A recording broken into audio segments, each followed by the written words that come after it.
We are in the parking lot of Atlanta Track Club's headquarters here on Armour Drive. My name is Rich Kenah. I'm the executive director here at Atlanta Track Club, and I want to thank all of you from your respective organizations. So, BGR, Black Girls Run, Black Men Run, South Fulton Running Partners, and of course, Running Nerds.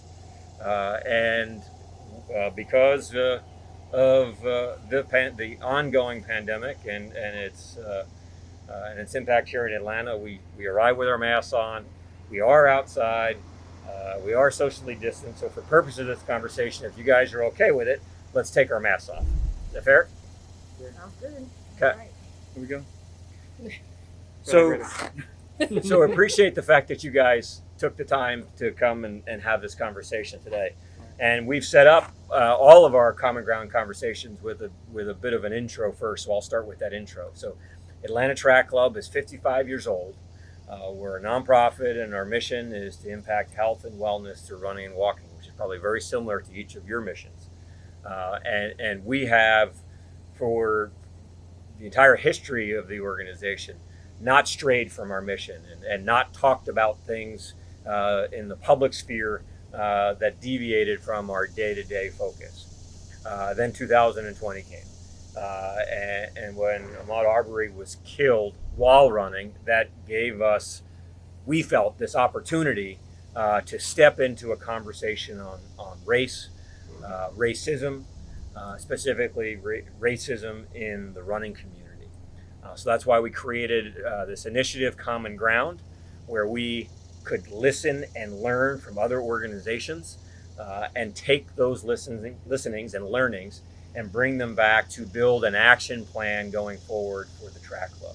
So again, I appreciate the fact that you guys are willing to have this conversation today. So first thing I think would be appropriate is if we go around, if you can introduce yourselves and maybe give a little bit of a background, number one, on sort of your own running, but the organization that you're here to represent today. Who wants to go first? I'll go first. Go ahead, Lakeisha. All right. So my name is Lakeisha Davison, and I've been running with the Atlanta community since 2012. I am here on behalf of Black Girls Run, commonly referred to as BGR, and BGR was created back in 2009 just as a way to get Black women running. We wanted to get Black women to take charge of their own fitness. I don't know if you all are aware, probably all are, but 4 out of 5 African American women in the United States are categorized as obese or overweight. And so it was started as a way to address that epidemic of itself of obesity and then the health side effects that come from that, and to get people moving. And it's just been growing ever since. The first group in Atlanta was back in 2011, but now there's groups throughout the country as well as abroad. Got it. Any sense of how many people are engaged with BGR annually? Because I've seen some pretty big numbers, and before we started rolling, we talked about the impact of BGR here in Atlanta, but then nationally, internationally. I don't know the specifics. Yeah. I do not. I know that a lot of people who are running now got their start with Black Girls Run. Yep. And so I think that it's really hard to calculate the impact exactly that Black Girls Run has had, and specifically to the Atlanta running community, right, but the community for Black people throughout the country and the world, I think. From where I sit at managing an organization that has a building in one city, I think that is what I have marveled at looking at BGR is the exponential growth because of the casual approach, welcoming approach that its founders and all the people in BGR have now, and when you as opposed to a very sort of rigid, clear. This is the city you're in. This is the location you're in. This is what your dues get you, and so forth and so on. Jason. Jason Russell, co-founder of Black Men Run. Started here in 2007. 52 chapters. Hold on. Sorry. Chapters all over the country now. And we were just featured in Men's Health magazine. And a pretty good article about being black and running. How many chapters did you say? 53. Got it. Yeah. 53 chapters. Very excited about our feature in Men's Health magazine. My co-founder Ed Walton completed today. A lot of us. Very nice. Yeah. Good stuff. Yeah. That's all I got. Okay. Well, hello. My name is Diane Brown. I am the GC, or the president of South Fulton Running Partners.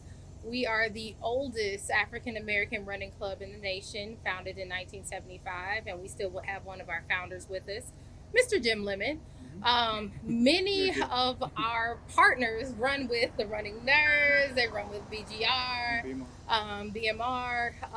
One of the things about the South Fulton Running Partners, yes, we only have one chapter, one organization based here in Atlanta, 52 members. But what makes us unique is that we are family, and we congregate, we meet weekly, rain, sun, snow, you name it, we are there. There is somebody from the partners running, and our slogan is partners have more fun. Okay. And we truly do mean it. In everything that we do, we put our heart into making the running community better. And it's whether it's lending our support, lending our voice, or lending our feet. You know, we are there. We volunteer. We are heavily involved in the running community here in the Atlanta community. Put you on the spot. We were Yeah. just talking about what you've been up to the last couple of weeks.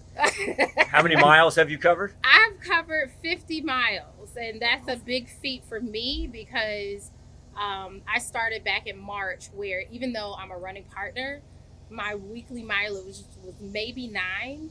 And so I've been building up, and now I'm at 20 miles a week, which is a big feat in 6 months. Yeah.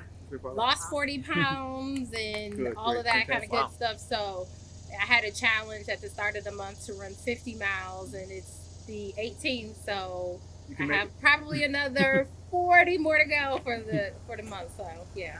Good for you. Thank you. Tess. All right, so I think it's extremely appropriate that I am last, because literally going down this road, I am the product She is. of Right. what Atlanta Track Club has established, what Black Girls Run has established, what BMR has continued to help grow, what South Fulton Running Partners built the foundation for.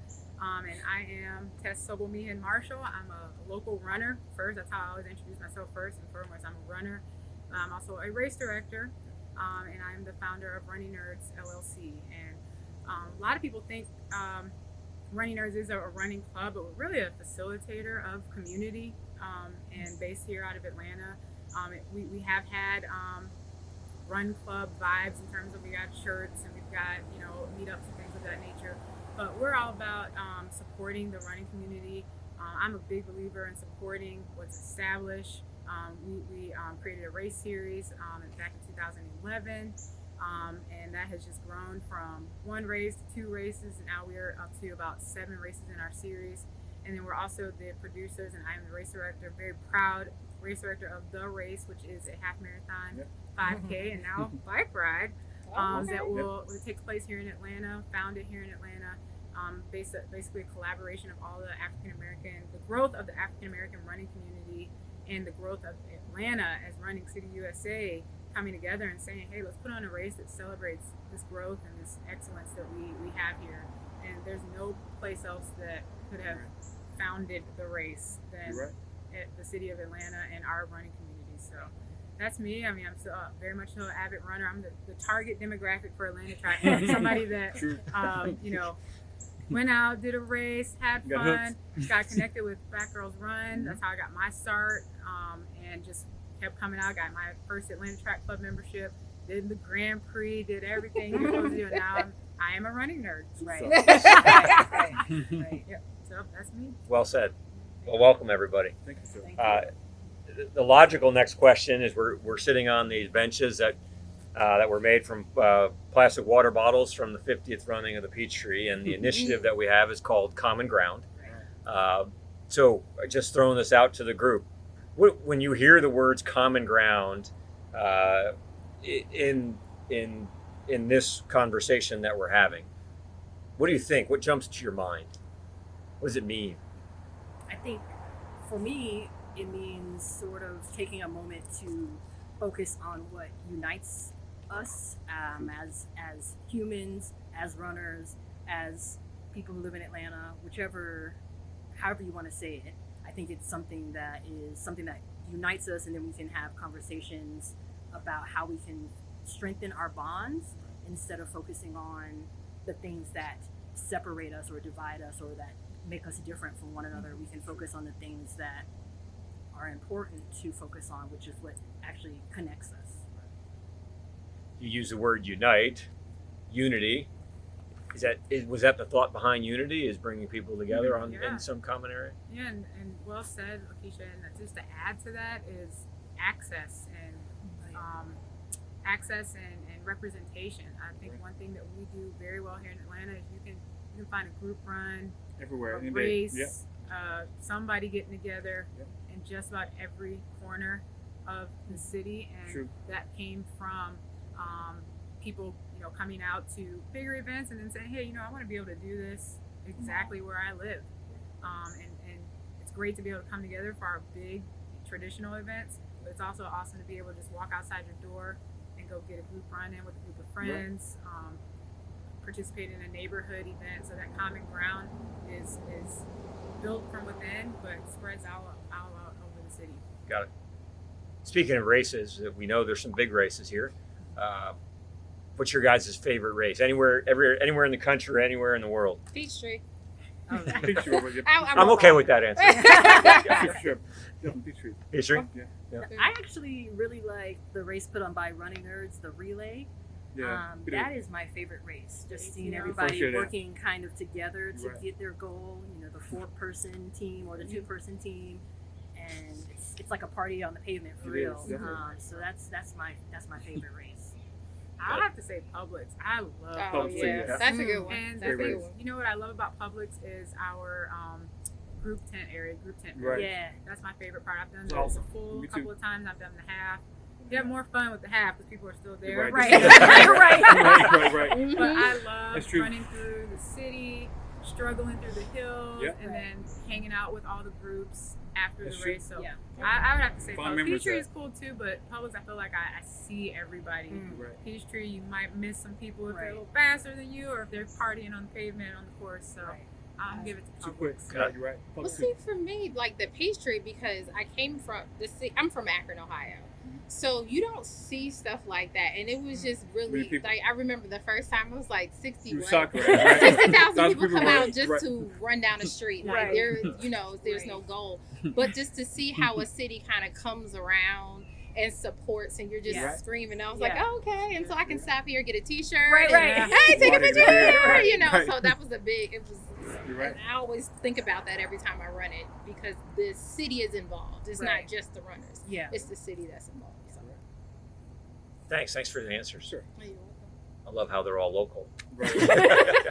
I mean, it speaks to the value of the city that we're in, running True. through the USA, and the work that Very true. all of you and all of your organizations Right. do to make this a special place.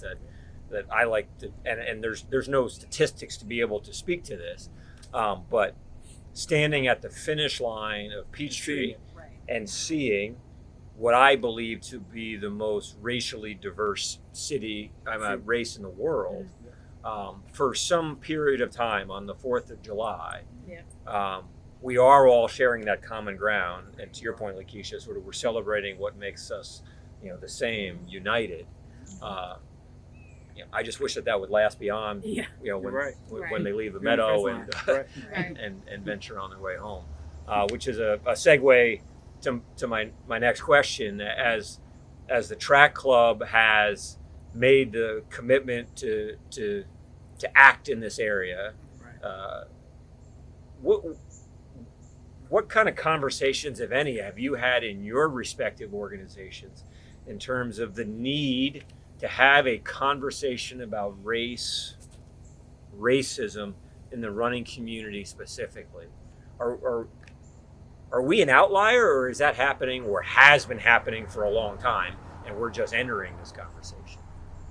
I would say you guys are just entering. You're right. Because every day that I wake up, this Black. doesn't come off. Right.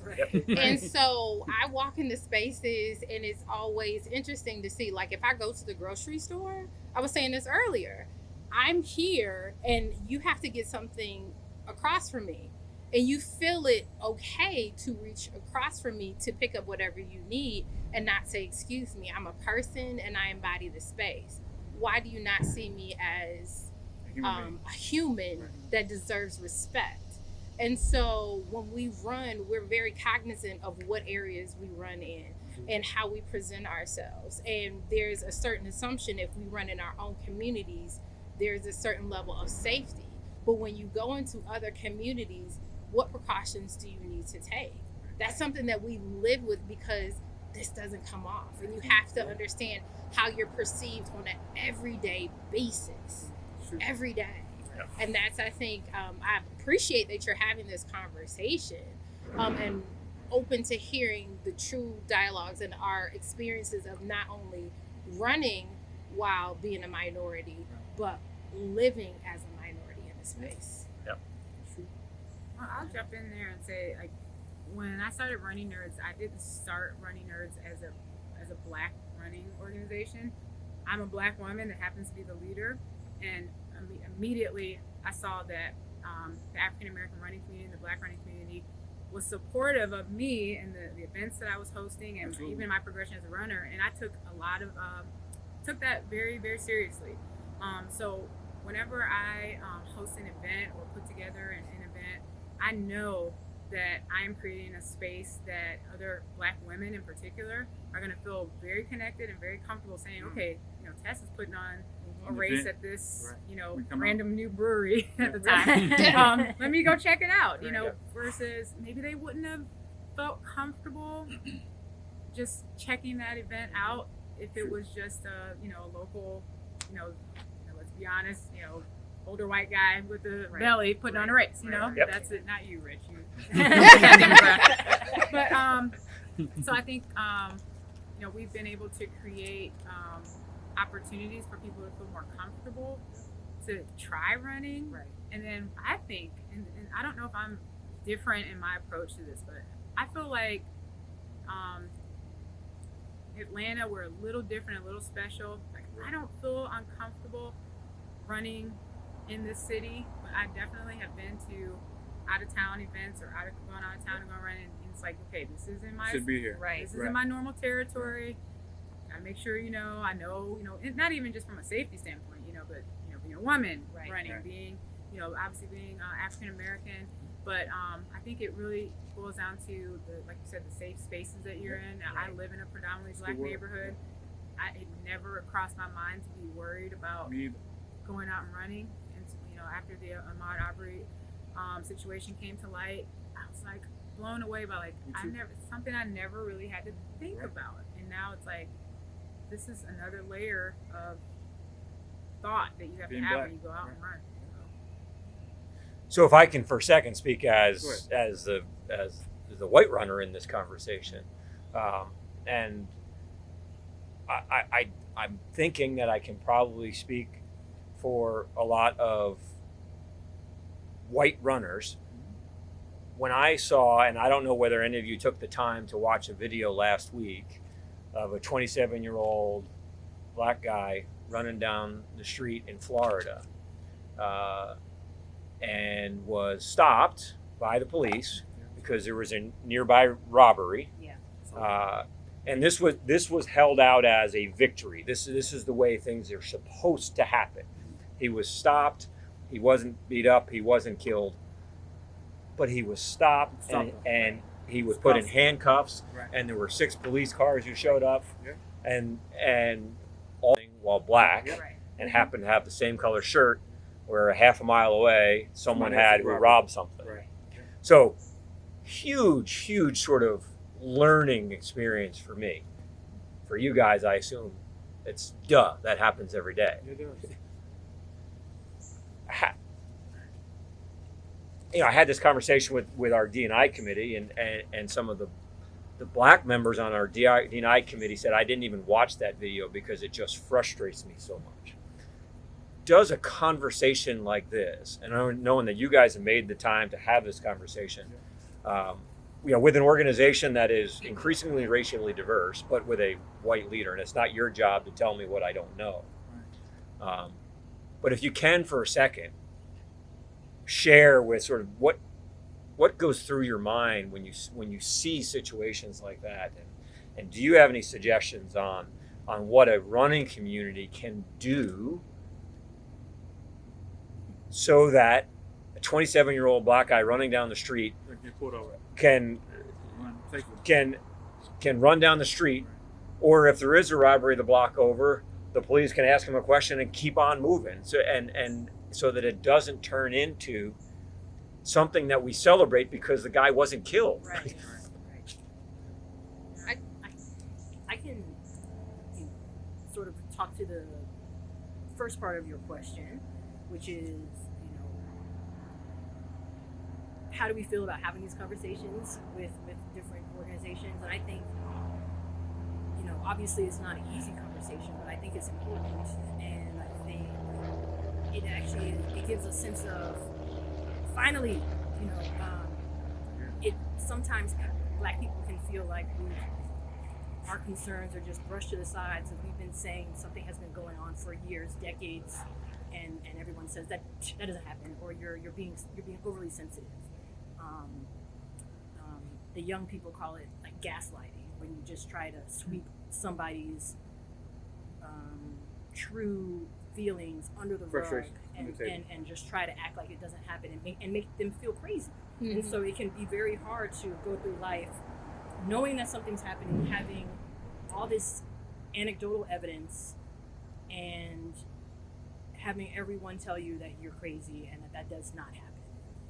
And so I think that having organizations that are not black say, yeah, this is happening, guys. Like, they're not crazy. This isn't something they're making up. I think it not that, I hate to use the word validation, but I think it sort of makes people realize that it's okay to speak up. Because I don't think everyone has been completely blind to things, but nobody wants to talk about it and be the one who gets public scrutiny on them.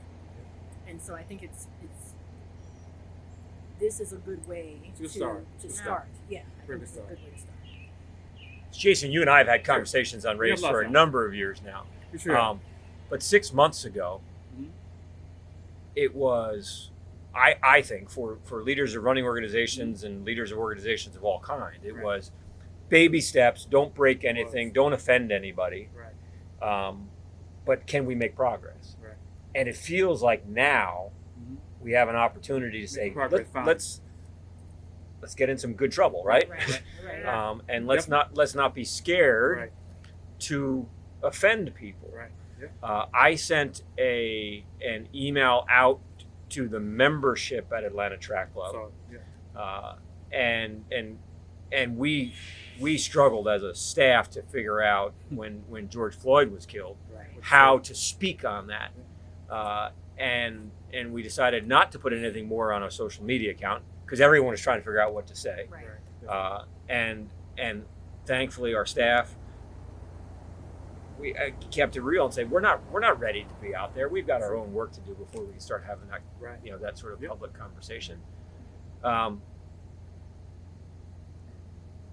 But when that happened, it seemed like it was a door that was opening for us to have these kinds of conversations. Open it up for the world. For the world. Yeah. True. Yeah. I guess I'm going back to the question that you asked, and it's like, what are some things? The question is the why. Why is it that there is a justification for mistreating somebody because you think they've done something wrong? And there's always this, well, they deserve to be, sat upon for that long because they did something 3 years ago, and so that's supposed to happen. When you can see that oh, if a person of another color does it, there's always an assumption, well, you know what? They probably didn't do it. It was probably a mistake. Oh, let's try to figure something better out. And we have to understand, why do we look at minorities as villains? Why do we look at they look at us as villains for whatever reason, that we are always wrong. Even though we've committed a crime 7 years ago and it's not valid today, we will link the two and say this action was justified. When somebody is running, they look different than a robber. They look different. You cannot, I mean, you can't tell me that, oh, somebody that's a robber, I mean, that's running is going to, very rarely are they running in 85-degree weather with long pants and black and just kind of trotting down the street. It makes no sense, but we tend to shift common sense off when we want somebody to be wrong because it makes us right. It makes us right. And that's the thing that I don't understand. And I've seen it time and time again when you watch it. It was like, I stopped watching some of these crimes because the comments, well, he must have done something, because you need to justify it because you need to feel some sense of peace. Why does that happen? Yeah. And I don't understand that. That's the problem that I have. Why do you need to justify this? And why can't you see the brutality of somebody just being brutalized just because they are? Do you think the conversation needs to focus on the why to get anywhere, or do we just try to look forward? I think that we need to really go inside ourselves and really talk about what we truly feel, and not just say, well, please don't come to me and say, I don't see color. That's not true. Because if I have a black car, you have a red car, you obviously see color. Like, don't come at me with that. But what we need to really talk about is our inherent beliefs and why we have it. Why do we have it? Why do we see that, hey, that's a black woman, and we'll say it's an angry black woman just because she doesn't smile? No, she just didn't want to smile today. Why does she have to smile? But it is part of our history. We don't talk about what we were supposed to do and how that still plays in our roles today. We have to have those conversations. True. Yeah. I will say that the conversations are very important. I agree with you. However, I don't think that is where things need to stop. Absolutely. In some way, people have been having these conversations since the beginning of time, right? Mm-hmm. We've already had a civil rights movement in America 60 years ago, right? Yeah. And so we've talked about why some of these things happen in certain groups, in certain spaces, maybe not on such a public forum as what we are doing now. And so I think it's important to talk about the why, but I think that is a conversation that has to be had in conjunction with, so what do we do about it, or how do we move forward? And so I think we have to talk about policies that can be put in place to ensure equitable treatment of black people. And then once those policies are in place, then we can continue to examine why we had to have something like that in the first place to ensure equitable treatment. So I think organizations can, mobilize your members to learn about the history of America, the history of racism, and also what it means. I think some people think racism just means being mean to a black person, or calling somebody a racial slur. But I think we have to really take a moment to say, actually, racism is acting to maintain a society or rules or ideas that state that somebody is inferior because of their race. And so you can be the nicest person ever and still benefit from racism. Mm-hmm. True, that's very true. And so I think that we have to talk about that, because a lot of people feel like I'm not racist, and I think we need to move away from saying I'm not racist to saying I am against racism or I am an anti-racist. Because then every time you see something that is suggesting that one race is above another, then you can point that out and say that's a problem instead of saying. Because I don't think most people in this day and age are sort of a typical what we think of as a racist back in the day, but still you can benefit from racism and be a not racist while still enabling the cause of racism.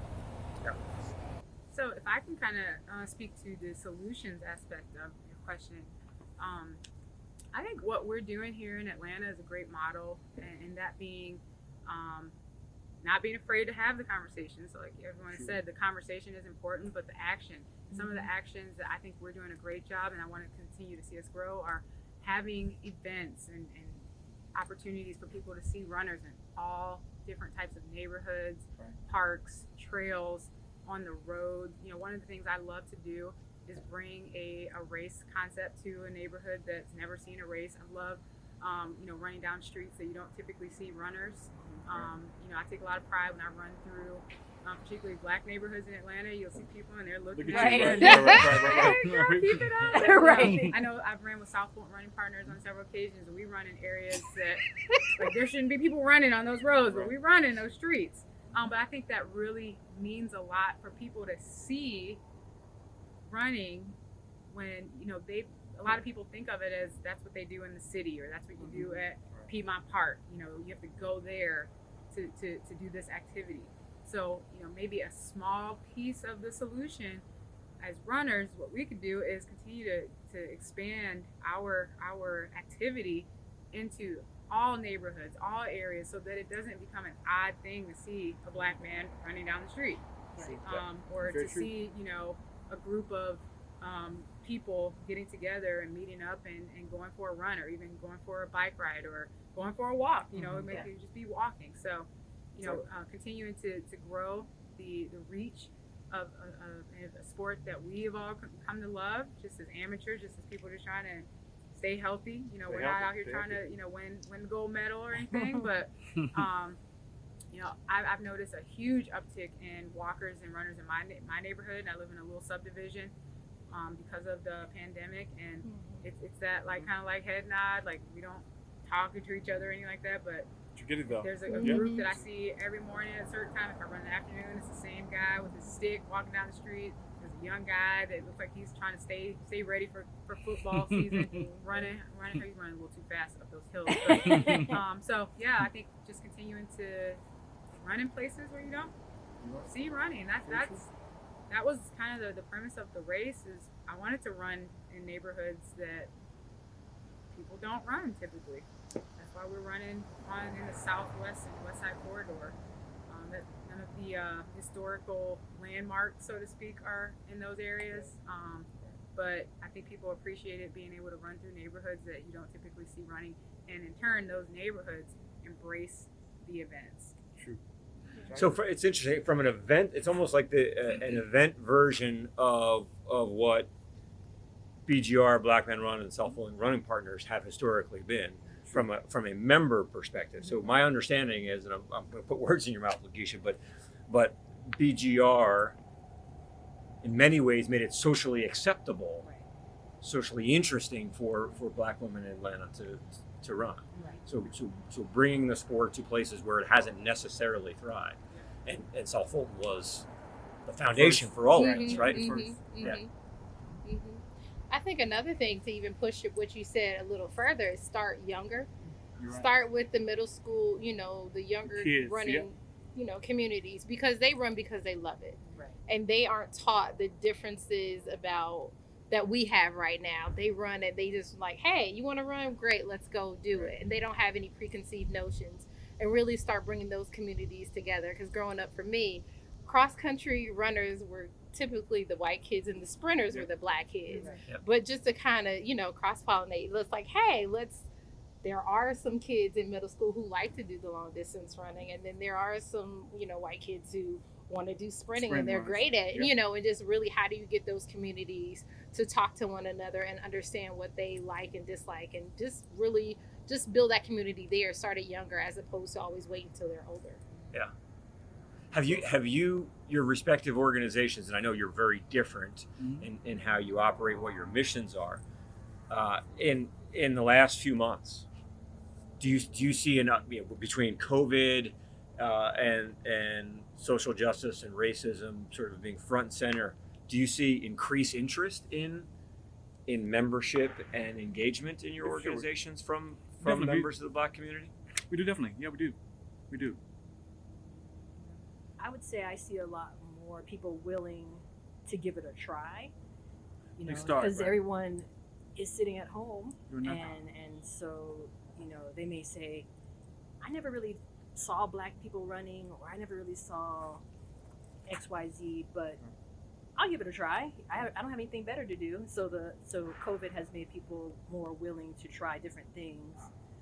As far as a safe place, I think that that's also been true.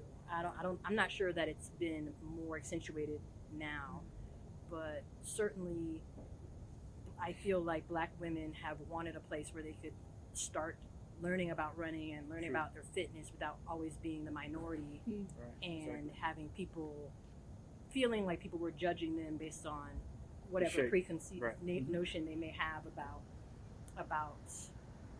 women who are Black, women who are overweight, various stereotypes. So when I referenced earlier the Sure. email that we sent to our membership base when George Floyd was killed, and in that email we made the commitment. We as a staff made a commitment to our membership that we're gonna be intentional in our efforts here. Right. And when I sent that email, we intentionally sent it so that all of the responses, there wasn't an ask for a response, Right. to be clear, that all the responses would come back to me, because I wanted to see what happens when a running Feedback, organization right. says it wants to be involved in this conversation. You're And brave you guy. and you guys are all looking at me with sort of a little bit of sort of a grin on your face and say, hey, yeah, I have a sense of what you heard. And the good news is there were a lot of emotional, appreciative, right thing to do. Let me know where I can be, when I can be, to be part of a larger conversation. But there were some that were on the crazy other side. Right. But there's some in the middle that say, help me understand. I want to be a runner. I joined a running organization. Right. And this is more than what I signed up for, and this makes me uncomfortable. I'm just saying that. How should I respond to that? Oh, there's so many ways Right. to That's respond right. to that. Right. But what I'll say is, I believe I received the email, read the email, and that was the week when we got an email from everything you've ever bought, Right. Yep. thought about buying. Yeah. Every organization made their statement, right? Yeah. Right. And it got to the point, right or wrong, where if you didn't hear from an organization, you wondered, right? What's happening? So, Yeah. what I'll say is, I appreciated every company, organization, celebrity, whatever, that was bold in their statement, and that did take the time to say, listen, we hear you and we see you. Because you can make the argument that, hey, words are words, but you could have just decided not to say anything. Yeah. True. Very true. So I think your response should have been, and hopefully it was, hey, this is how I feel, this is how this is Life, hitting me, yeah. this is what I'm passionate in. And unfortunately, if that bothers you, I would rather know that bothers you. I hate the term draw a line in the sand, but I think we all went through a draw the line in the sand period with organizations, products, services, companies that, you have to think twice about. I've never been kind of a joke, some of my favorite products, I won't name any of them. I was like, man, let me go on their Instagram and make sure they didn't say anything Right. stupid, because I don't want to have to get rid of my entire shoe Ban 'em, right? collection. And so I found one. I was like, okay, Work good. out. Yes.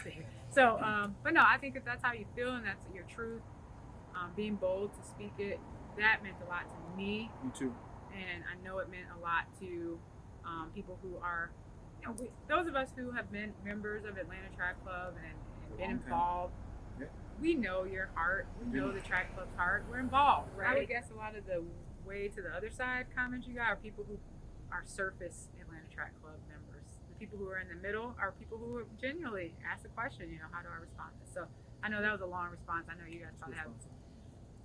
I was thinking just to say that, hey, you're trying to be present for all of your members. You're right. All of your members don't look the same way.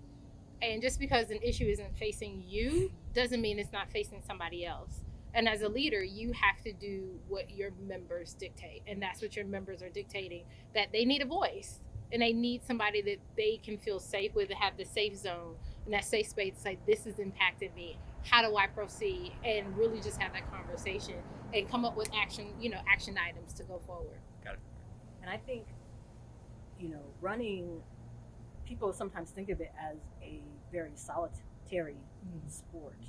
But I think if you belong to a run club, then clearly you think that there's benefits from uniting or from running with someone else, or even you could go so far as to saying running in someone else's shoes.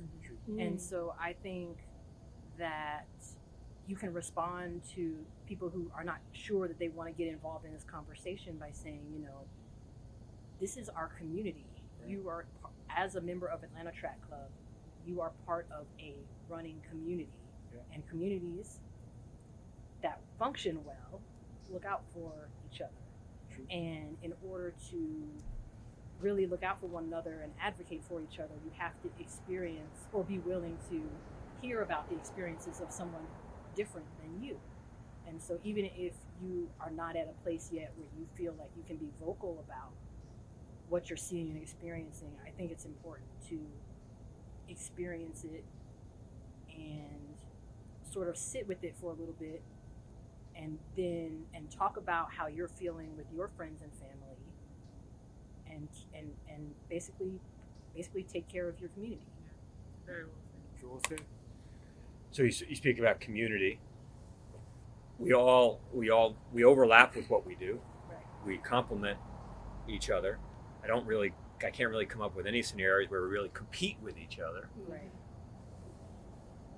The track club, because of the history of the Peachtree, allows it to be a leader in the running community here in Atlanta. What can we do, or what should we be doing that we're not doing right now to support your organizations? Good question. Judging stuff. Yeah, I don't want to toot your horn too much, Rich, but I can't think of a time when I've come to the organization and said, hey, we could really use this help with this or support on that, and gotten anything but that exact support, if not more. And there's been several times when you guys have come to me asking my feedback. Like, I'm putting on 200-person races. You're like, hey, what are you thinking of? So I think just continuing to listen and grow. We're going to emerge from this time very strong as a running community, and we look to you all for leadership in that. So, does this feel like a different time? Diane, as you said, listen, this doesn't come off. You've lived your life in your skin. It feels like a different time. I think that whereas as a community, a minority community, we've complained about all these injustices that we faced. But now with the advent of cameras and you can see it, it's like, no, this is really what's going on, and people can't deny that it's there. They have to look at it. They have to see the humanity in the person on the screen. They have to see it's like, no, it's not that they were whatever they were. This is a human being. And you have to be face to face with that. And so I'm appreciative of that. I still don't like the atrocities that I'm seeing, but I'm appreciative that we no longer have to, our voices are not just kind of going off in the wind and nobody's receiving them. So that is different. And I think when we emerge from it, I feel like we have more power to stand in our own power, if you will, because we don't have to fight as hard. We still have a challenge in front of us, but we don't have to fight as hard to say, no, we weren't being seen. Now people are starting to see us. And so that's what makes this time different, at least for me. Yeah. I don't know if it's the same for you guys. True. Exactly. Anything else that we're missing the mark on, do you think? Or maybe said a different way. And it feels weird. I mean, the Atlanta Track Club is not a white running organization. Right. We're one of the Exactly. most diverse running organizations You are. in the country. But is there anything that Atlanta Track Club is tone deaf on? Is doesn't realize is wrong, is insensitive in the area of race in terms of how we operate right now? I don't think so. I think Well, I know, I don't know if you're gonna ask this question later. But one of the questions was surrounding the Juneteenth holiday, I saw that. and if you felt there should be an event or something to celebrate that holiday. And one thing I will urge you to continue is be considerate of events and things that are already in place and are already have been in place. Like there is a Juneteenth parade that's been going on in Atlanta For years now. Yeah. I can't remember, double-digit years. There's a parade, there's a festival, there's concerts. There are several race events that happen during that weekend. Because Juneteenth is one of those that happen on the 19th, so it could fall on any day of the week. So just being considerate and cognizant of the race calendar and of the events calendar, and instead of, hey, we need to create something, just be supportive of, and Atlanta Track Club has done that, and I hope that you will continue to be considerate of things that have been established. Everything doesn't have to be put together by Atlanta Track Club. You can just be involved and supportive of some of the events that take place. And like I said, I feel like that has happened, and just continue to be cognizant of that. You don't have to be the lead on everything. Sure. Yeah. And just know Look at that, we need you to be the lead. On certain things. Yeah. But sometimes you can just say, hey, we're supporting this. Right. Yeah. I think that would be a good thing, just to show. I mean, and to highlight some of the more minority races in the city and have it be the leading thing as opposed to the supporting thing. Mhm. I think that's one of the things, because we will come and support other races, but it'd be nice to have the the reverse happen. Yep. To see more people in South Fulton, running in the South Side and things like that. That'd be great to see, because we are all runners. We're all part of the running community. So why can't we all run together in different places? So I think you've answered the question that I had asked. So is there something? Maybe the better way to ask it then is based on your feedback, Tess, is what should the running community be doing on Juneteenth? Should we be running? Should we be at another existing non-running event to support that? Like I said, I would personally, what I would do is look at what has been traditionally going on and see how you can support that. True. So that weekend, in normal years, usually the Divine 9 5K is taking place on that weekend. I know there were a couple of, sometimes it falls on Father's Day weekend, so there are Father's Day events going on. There was a group that organized a socially distanced group run this year on Juneteenth, but tons of parades, festivals. So maybe that's an opportunity to promote running. It doesn't necessarily have to be a race or a running event, but it can be, hey, let's get up and go run. What was it? A lot of people did 1.864 miles because it was the anniversary. Yeah, so they came up with all kinds of creative mileage. Running 19 miles on Juneteenth is probably not or 6.19 miles. I saw that. Yeah. So maybe coming up with some acknowledgement initiatives. Rich, I'm a race director, so I don't think we need to start a whole new race on Juneteenth, but I think the acknowledgement of it, because the truth of the matter is it's new to some people. It's not new to us, right? It's not a new holiday. It's just now, people say, oh, okay, that's what that meant when they said Juneteenth. So I think, one one area where Atlanta Track Club could have an impact on Juneteenth specifically would be similar to how you do Global Running Day, Right, the run day. and highlight some of the activities that are already existing, but then also say maybe have a little blurb with 3 activities, suggestions of things people can do on their own, but maybe pair them with like the educational aspect of what Juneteenth is.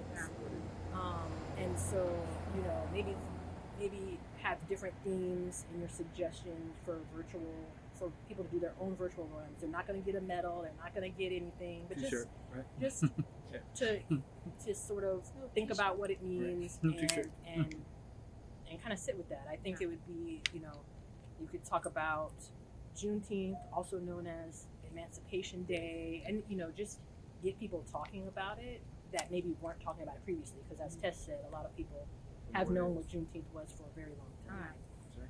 But for the people who don't know that Juneteenth was the day that Union troops came to actually support the freed slaves in Texas, Right. not, to actually make it real, because the Emancipation Proclamation freed all slaves in Confederate states, but it was just words on paper if the people in Texas Didn't know. didn't. Well, Right. they knew, right? They knew, Mhm.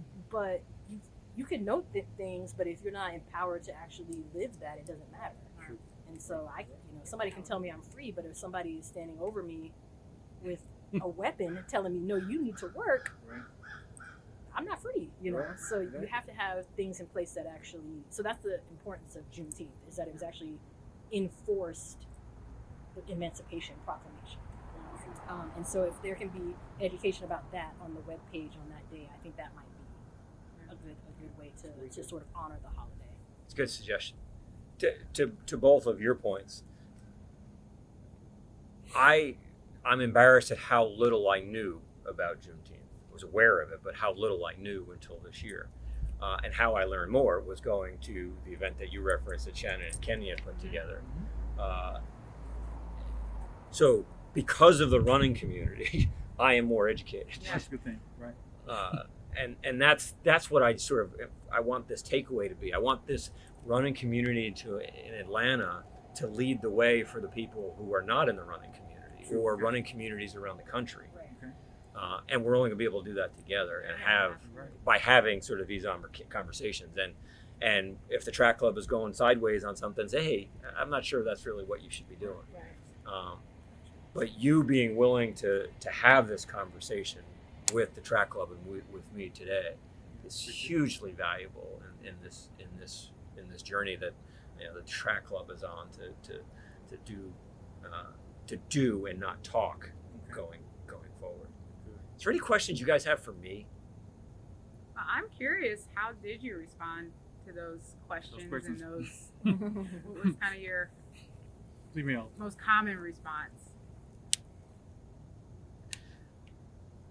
Diane, you in the beginning of our conversation, even before the camera started, you talked about being in a supermarket and someone reaching across Right. in your space,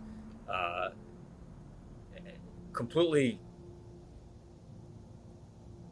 unaware of their own ignorance, right?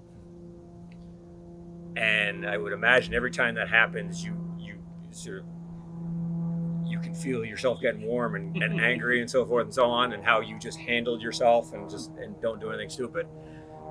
First, I had to check myself. I had to write, delete, Draft, right. because I'm learning at the same time, but trying to show people that this is not a deviation from what the track club is about, about building a healthier Atlanta. I mean, this seems to me to fit right in with what our mission is. And if your interest in where I really ultimately came down to is if your interest is only in running and getting a T-shirt and lowering your PR. resting heart rate, Right. and that's the only thing you want to get out of the running community, then I'm not sure there's much that I can do for you. Yeah. Very But honest. if you're open, know that we're not turning into a political organization. We're not turning into a lobbying organization. We're just wanting to be part of the best damn running community in the world. True. I'm paraphrasing there, but I'll send you a few of the samples. Oh, yeah. But what I'm really glad that I did was that I had those come back to me, because See, you learn so much about people when they're not standing in front of you, what they're willing to write. Right. Like I say, you're brave. it's powerful though. Yeah.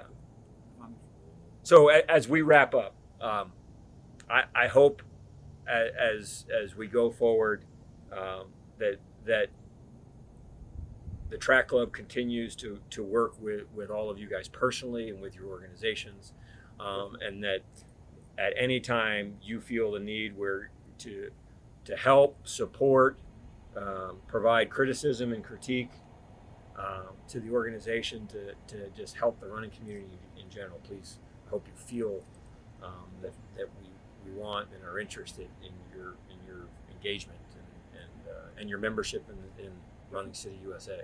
Sure. Thanks for taking the time. Thank you. Thank Thank you for having us. Yep. Thank you so much.